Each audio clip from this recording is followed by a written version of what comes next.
We have some pretty huge updates to talk about on today's episode of the Rams Digest. We're going to talk about Matthew Stafford, the update on his situation, and Aaron Rodgers, again, the update on his situation as the betting odds now are changing in terms of Aaron Rodgers and the team he's going to play for next. And we're also going to talk about Matthew Stafford and some rumors about the phone ringing a little bit more often now. And also going to talk a little bit about a story that was breaking down some draft busts from the Rams or some busts in general from the 2024 season. We're going to talk about those players and moving on from them possibly, as well as trivia of the day, all on today's episode of the Rams Digest. I'm your host, Joshua Hedon. Remember, if you guys are not subscribed to the channel, do me a favor, press that subscribe button now, as 74.8% of you guys are watching the videos but still not subscribed to the channel. So do me a favor, press that subscribe button so you don't miss any daily Rams content here at the Rams Digest. I'm exhausted right now, to be honest. It's 10:32.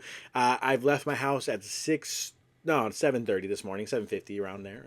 I won't exaggerate. But I haven't gotten home until now. So a little bit tired, but I'm hoping I get this video out before midnight so I can say technically we're on that daily Rams content grind still. But here, pick up the phone. This first story here. Now, look, I get it. Again, I'm going to keep saying this over and over again. Look, for one, the first things first, it's the off season, right? We're going to have to kind of make stories out of seemingly nothing. But at the same time, this isn't really nothing here what we're talking about. This update here, to me, is kind of significant. Sorry, you guys didn't hear the animation there. But report that several teams have called about Matthew Stafford.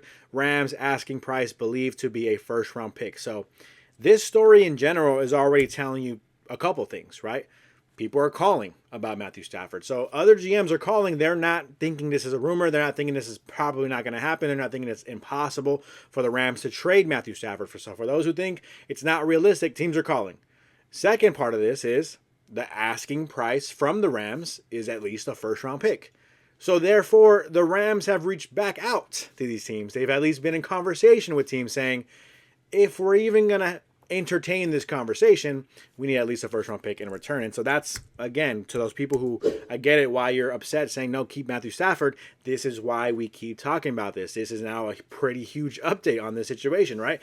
So according to Jordan Schultz of Fox Sports, seems like the asking price is likely to be a first-round pick. Several teams, per league sources, have called LA about Stafford, and the belief is a first-round pick would probably be the asking price should the Rams choose to make a deal. Again, the Rams want him back. He also carries a $49.3 million cap hit if he's released, and there's been nothing to this point that would suggest Stafford doesn't want to play for them, but this is undoubtedly one of the biggest storylines heading into free agency next month. So there's plenty of talk about where Stafford could land if the Rams decide to trade him, including the Giants, Steelers, but no one should rule out the veteran quarterback staying in LA. So no one is ruling out Matthew Stafford, likely, possible, probably, possibly, whatever you want to say, whatever word you want to put there, there's a chance that Matthew Stafford plays in LA. No one's questioning that. I don't think anyone should question that. But I think you do got to start questioning, is it possible that he doesn't play in LA? That if he does play next season, which he is playing next season,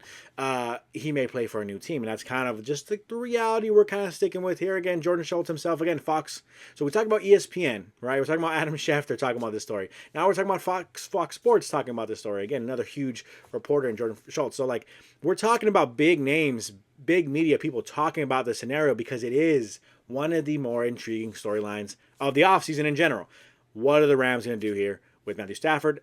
Which leads you to believe, again, it is kind of possible they trade him, kind of possible they keep him. We just got to kind of keep playing that game and towing the line and seeing kind of the reality of the situation at the end of the day. We'll kind of have to wait and see on it all together. But betting odds, right? We're talking about betting odds earlier. I said, what are some of the betting odds for a quarterback like Aaron Rodgers, right? The reality is there's sports books out there who are going to want to say, okay, the odds of, you guys want to bet on where Aaron Rodgers is going to go next year. Where do you want to put your money on? And it seems like a lot of people are putting their money on that he stays with or comes to the Los Angeles Rams. Aaron Rodgers, next team odds, Rams emerge as unlikely co-favorite. I'll say that. I want to make sure I emphasize that.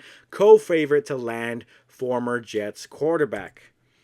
Don't know how people feel about this. Again, I've seen some comments saying Aaron Rodgers is fine. I've seen some comments saying Aaron Rodgers sucks. Don't bring him in. Keep Stafford. I've seen keep Garoppolo, surprisingly. And so I've seen a lot of comments all over the place. Again, I want you guys to predict and guess what you guys think who the next quarterback will be for Los Angeles Rams. I do think, again, if Stafford is traded, I think Aaron Rodgers becomes kind of a possibility because the Rams do want to keep a veteran good quarterback with this young core, I think, because they want a chance to win next year. They feel they do have a chance to win next year, but I don't think they want to go all in on winning next year. Not yet, at least, right? With spending a bunch of money on Stafford and just going over the cap and spending a bunch of money on Cooper Kupp to stay, right? They kind of want to move on from those guys to save a little bit of money, save a little bit of cap space, stay flexible in terms of cap flexibility moving forward, but still maintain competitiveness, of course. And so speaking of Aaron Rodgers, the possibility of this happening here. Sorry, I almost skipped this part here. Aaron Rodgers next team odds. So they are co-favorite. That's an important note there. The Steelers, the favorite. The Raiders, the favorite. And the Rams, the favorite. Those three teams have emerged. And that's why, again, a lot of people I've seen in the comments saying that, no, this isn't real. We need real stories, real news. This is real. It's so real that DraftKings Sportsbook is telling you right now that this rumor is not just a rumor. This is so real that we're going to actually put the Rams as a betting favorite because we don't want someone to bet on the Rams and make a bunch of money off of it, right? Because we're expecting this to be a real possibility here, that marriage, that connection. If I had to guess where Aaron Rodgers goes, by the way, I think it kind of makes sense I would see Aaron Rodgers going to the Raiders. I don't know how Tom Brady feels. I don't know how Pete Carroll feels about all that, but I just felt like you need a quarterback. You have a pretty solid team. You have a couple good options at a receiver, at least okay options. Again, they have a lot of work to do in the Raiders. They may not be ready for a quarterback like Rodgers, but they do need a quarterback. One of the best quarterbacks of all time. Aaron Rodgers is there. Pete Carroll is there. You need talent at the end of the day to win. So I would bet on the Raiders, but ultimately the Rams are now emerging as a co-favorite to land Aaron Rodgers. So again, there's real weight behind some of these rumors. Got to make you think. You got to kind of follow where the money's going. The money's saying the Rams are a real possibility for Aaron Rodgers. We'll have to wait and see how real moving forward. Rams bust. Let's talk about this for a second because it was a story that came across my feed and I thought it was a little bit interesting. We'll talk about how you guys feel about these players moving forward. If you guys feel that maybe they are Rams bust, if you will, in terms of free agency signings, draft picks, things like that. These are three players they've noted that three LA Rams that we can safely call bust after the 2024 season. How safely? I don't know. We're going to have to kind of wait and see officially what this article is talking about. So let's pull this up here already. Number 3, I think a lot of Rams fans may agree on this one. Joe Noteboom. Yeah, may not be the best route for the Rams moving forward. Joe Noteboom, once considered the heir apparent to veteran left tackle Andrew Whitworth. Veteran offensive tackle Joe Noteboom played well enough to lure a huge payday out of the Rams. Then after the ink was still wet, he proved once again that early signs of lack of durability were not a fluke. The team intended to promote Noteboom to starting left tackle in 2022 and contracted compensation to reflect his promotion into the prestigious role. Yeah, got a little bit of money, got paid, right? Joe Noteboom got paid quite a bit of money to essentially be the future left tackle of the Rams. Couldn't stay healthy, hasn't really consistently played well, and so overall, I think a lot of Rams fans can agree. I think we're all ready to move on from a guy like Joe Noteboom. We kind of were hoping he could just be the backup tackle at this point, and yet he still couldn't really do that successfully. So kind of tough. I never like talking about this stuff. By the way, I hate talking about busts and players' careers being over and trade them and cut them. And I hate these conversations. I really do. When we're talking about Stafford and stuff, it's a little bit different. He's a long-time veteran. He's fine, right? He's had a great career. But a guy like Joe Noteboom, he's trying to build a career for himself, right? Trying to build a name for himself in the NFL. And so it's never fun to see guys that you were hoping can kind of reach a certain potential and not make it. But it is a reality. I think Rams fans can agree. They're kind of ready to move on from a guy like Joe Noteboom. Moving on to the next quote-unquote bust of the season. I don't know how I feel about this one. Inside linebacker Troy Reeder. Now, I'm not saying Troy Reeder was playing incredible, but here's the quote here. It's tough, or the story here. It's tough to blame veteran inside linebacker Troy Reeder for starting at inside linebacker position for the Rams defense for varying spans of time over his 5 seasons with the LA Rams defense. After all, every player on the roster has an expectation to compete for playing time at the utmost of their ability. After the smoke and dust of fierce competition clears, it's up to the Rams coaching staff to rank their collective scorecards, blah, blah, whatever. Yada, yada, yada. Essentially, just saying that Troy Reeder was a bust for the Rams. I hear what you're saying, kind of. Troy Reeder was undrafted. So I'm not really expecting Troy Reeder to be this incredible inside linebacker for the Rams for 20 years or 10 years or whatever it is. But I am expecting him to play, maybe better than he's played at times for sure during the season. I understand that. I hear that. If he's going to be on the field playing games, and obviously you want him to be playing better than he has at times. But I'm fine with this one. I'm not going to call him a bust. I'm not saying get him off my team. He's a good player, showed flashes, has played okay at times. Undrafted player. I mean, I'm not really too concerned about Troy Reeder being a bust, if you will.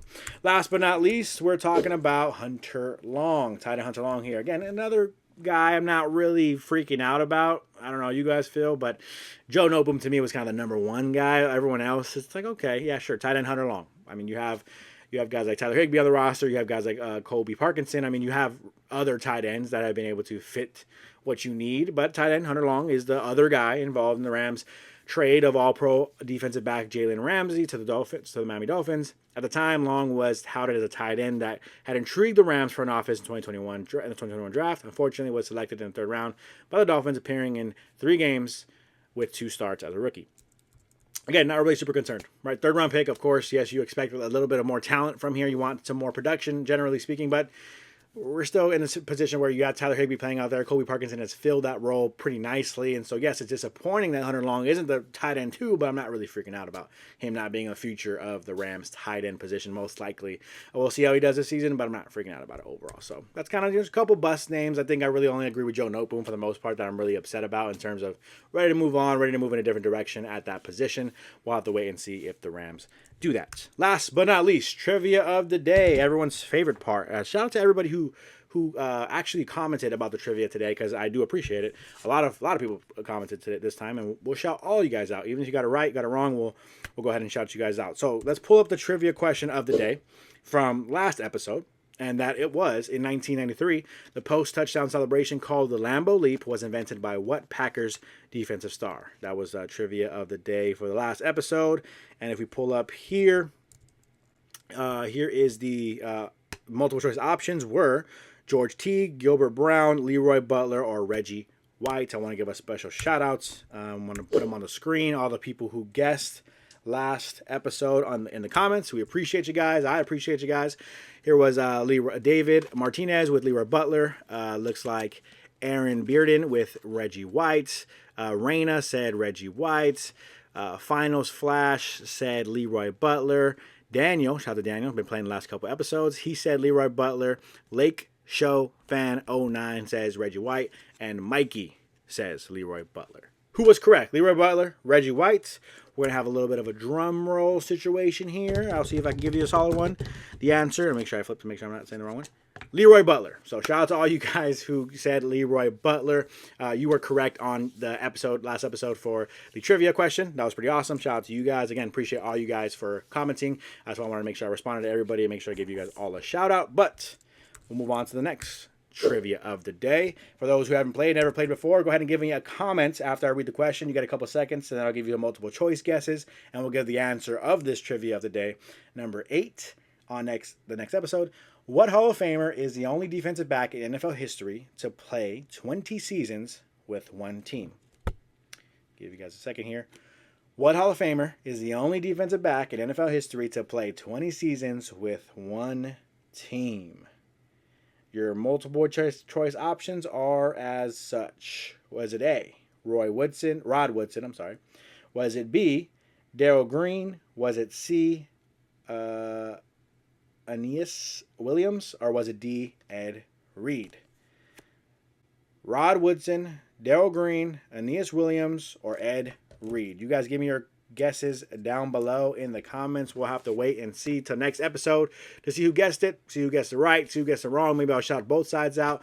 We'll see how many correct answers we get. Don't cheat, don't Google it. Let's play fair here. Let's have a good time with it. Make a multiple choice guess. If you had to wait for the multiple choice, it's fine. Make a guess and see if you get it right on the next episode. Other than that, that's gonna do it for me on today's episode of the Rams Digest. Remember to subscribe to the channel if you're not subscribed already. I'm your host, Joshua Giron, and I am out.